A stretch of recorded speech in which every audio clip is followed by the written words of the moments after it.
My dad tells a story about just after the Second World War, going to a circus in Olympia, and that would have been quite a big deal then, because my dad, after the war, was living in Leicester-super-Mare. But I can imagine just a lovely thing, after having been in the army for all those years, to then be able to get on a train and go to London and do something that you love. And for some reason, he went with a guy who was like a family friend, who I sort of knew as Uncle Bill when I was growing up. Not quite sure why he ended up going with my dad, but that's another matter.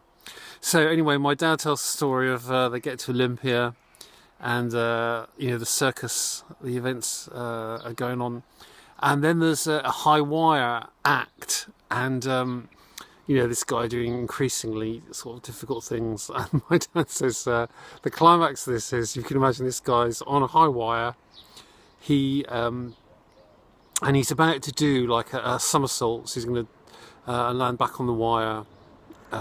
So incredibly difficult act, and they do the thing, they sort of build the tension up a bit. So we're just at the point when he's clearly going to go for it, and suddenly my dad hears this, Brian, and it's Uncle Bill going, Brian, do you want a cup of tea? So my dad always said, what are you doing? We just went to see this most amazing trick, and you're worried about whether I have a cup of tea. But I do kind of like that idea of people not kind of getting the moment.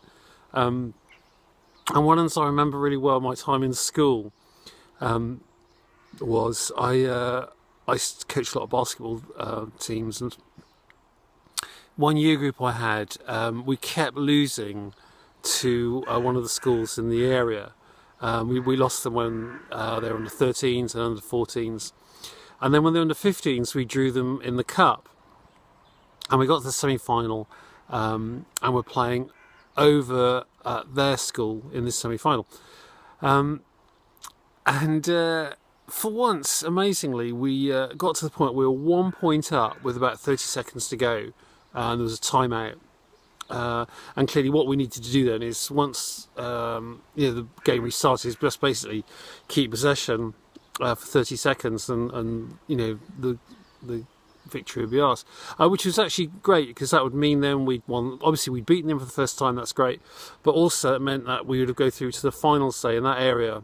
We used to do a really lovely finals day, I thought was lovely, all day on a Saturday at the Camberley Sports Centre, and sort of all sorts of things like having proper referees and proper table officials, so it's a nice thing to do.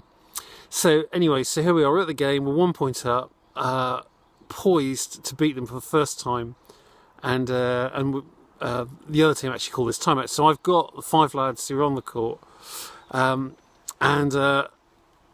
I'm saying, right, okay, yeah, all we need to do when we get the ball back in play, keep possession, don't worry about taking a shot, because clearly we're going to win.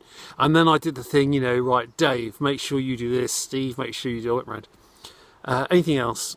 And this lad, Jason, I'll never forget, he's just a lovely lad. Jason, he's got his hand up. Jason, yeah, what is it? So he says, on the way back, can you drop me by the post office in North Camp?